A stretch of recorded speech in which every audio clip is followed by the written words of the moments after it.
নমস্কার বন্ধুরা, প্রাথমিক নিয়োগে 32,000 চাকরি বাতিল মামলা সংক্রান্ত খুবই গুরুত্বপূর্ণ একটি আপডেট রয়েছে তোমাদের জন্য। তো বন্ধুরা, তোমরা প্রত্যেকেই জানো এই 32,000 চাকরি বাতিল মামলার শুনানি প্রথম অভিজিৎ গঙ্গোপাধ্যায়ের এজলাসে কিন্তু হয়েছিল। তো সেটাতে যে রায়টা প্রদান করা হয়েছিল সেখান থেকেই কিন্তু রায়কে চ্যালেঞ্জ জানিয়ে ডিভিশন বেঞ্চে যাওয়া হয়েছে এবং ডিভিশন বেঞ্চে গত বৃহস্পতিবার কিন্তু এই মামলাটির শুনানি হয়েছে। তো সেই শুনানির পরিপ্রেক্ষিতে এবারে বিচারপতি গঙ্গোপাধ্যায়ের বিরুদ্ধে কিন্তু একাধিক প্রশ্ন তুলেছে রাজ্য। তো কি রয়েছে বিস্তারিত আলোচনা করব, কি শুনানি দেওয়া হয়েছে অবশ্যই তোমাদের কাছে আলোচনা করব, কবে নাগাদ হতে চলেছে পরবর্তী শুনানি বিস্তারিত থাকবে এই ভিডিওর মধ্য দিয়ে। অবশ্যই পুরো ভিডিওটা দেখো, আর চ্যানেলে তোমরা নতুন হয়ে থাকলে চ্যানেলটিকে অবশ্যই করে সাবস্ক্রাইব করে দিও। তো বন্ধুরা, তোমরা দেখতেই পাচ্ছ 32,000 চাকরি বাতিল মামলায় অভিজিৎ গাঙ্গুলির ভূমিকা নিয়ে প্রশ্ন তুলেছে রাজ্য। হ্যাঁ বন্ধুরা, একাধিক প্রশ্ন তুলেছে। তো কি প্রশ্ন রয়েছে বিস্তারিত আমরা জেনে নেব। তো বন্ধুরা, তোমরা এখানে দেখতে পাচ্ছ যে প্রাথমিকের 32,000 শিক্ষকের চাকরি বাতিল মামলায় কলকাতা হাইকোর্টের তৎকালীন বিচারপতি অভিজিৎ গঙ্গোপাধ্যায়ের ভূমিকা নিয়ে প্রশ্ন তুলল রাজ্য।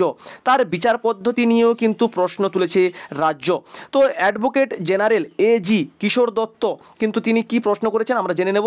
তো বৃহস্পতিবার প্রাথমিক মামলার শুনানিতে বিচারপতি তপব্রত চ্যাটার্জি ও বিচারপতি ঋতব্রত কুমার মিত্রের ডিভিশন বেঞ্চে তার বক্তব্য যে তখনকার সিঙ্গেল বেঞ্চের বিচারপতির সঠিক বিচার পদ্ধতি মেনে বিচার করেনি। শুনানি পদ্ধতি নিয়ে রয়েছে একাধিক প্রশ্ন। সিঙ্গেল বেঞ্চের সবাইকে বলার সুযোগও তিনি দেননি।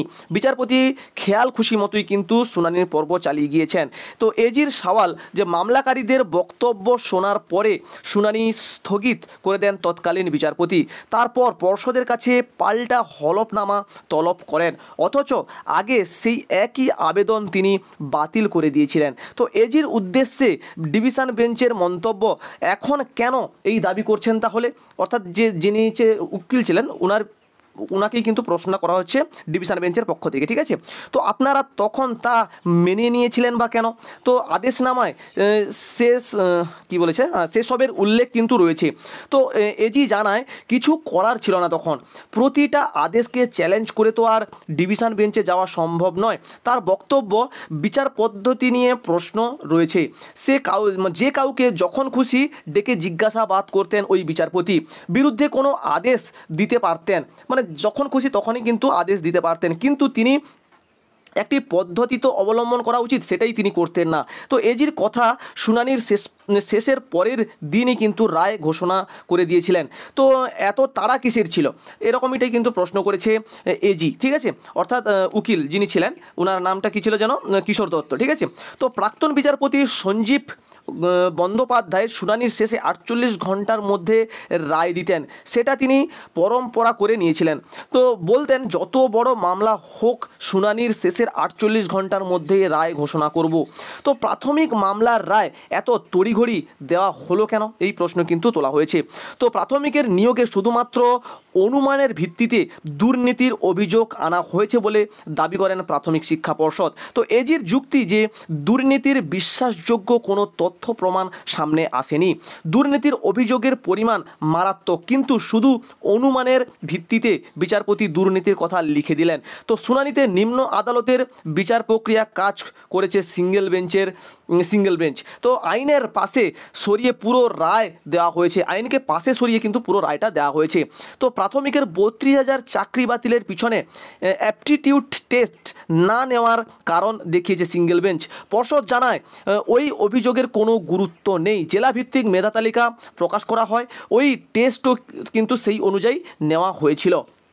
তো পাল্টা বিচারপতি চক্রবর্তীর মন্তব্য, এখন বলছেন মেধা তালিকা প্রকাশ করা হয়েছিল, কিন্তু এর আগে আপনারাই জানিয়েছেন প্রকাশ করা হয়নি, আপনাদের কোন অবস্থাটা সঠিক? ঠিক আছে, এরকমটাই প্রশ্ন করেছে। এছাড়া এই মামলার শুনানিতে পর্ষদের উদ্দেশ্যে ডিভিশন বেঞ্চ প্রশ্ন তোলে যে উত্তরপত্র বা ওএমআর সিট মূল্যায়নের বাইরে সংস্থাকে কেন বেছে নেওয়া হয়েছিল, এটাও প্রশ্ন করে। কিভাবে মূল্যায়নের বরাত পেল এই সংস্থা, সেটাও প্রশ্ন করা হয়েছে। তার সঙ্গে সঙ্গে কেন প্রথমে বরাতের বিষয় অন্য কেউ জানলো না, এটাও প্রশ্ন করা হয়েছে। কোন আইনের ভিত্তিতে তাদের বরাত দেওয়া হয়েছিল, ঠিক আছে? তো বৃহস্পতিবার দুপুর 2টো থেকে এই মামলার শুনানি হয়, বিকেল 4:30 পর্যন্ত কিন্তু এই মামলার শুনানি চলে, ঠিক আছে? রাজ্য তথা পর্ষদের তরফে সওয়াল করেন এজি। তারপরে হচ্ছে শুনানির শেষ এখনও পর্যন্ত পর্যন্ত হয়নি, আগামী 23শে জুন এই মামলার পরবর্তী শুনানি হতে চলেছে। অর্থাৎ আর দু একটা দিনের পরেই কিন্তু হতে চলেছে এই মামলার পরবর্তী শুনানি। তো বিচারপতি তপব্রত চ্যাটার্জি এবং বিচারপতি ঋতব্রত কুমার মিত্রের ডিভিশন বেঞ্চে কিন্তু এই মামলাটির পরবর্তী শুনানি হবে এবং সেই দিনই আমরা বুঝতে পারবো এই মামলাটি কোন দিকে গড়াতে চলেছে। তো এই যে প্রশ্নগুলো, এই প্রশ্নগুলোর উত্তর পেলেই হয়তো আমরা জানতে পারবো যে কি কারণে কি বিষয়ে কি হয়েছে, সমস্ত কিছু কিন্তু আমাদের কাছে পরিষ্কার হয়ে যাবে।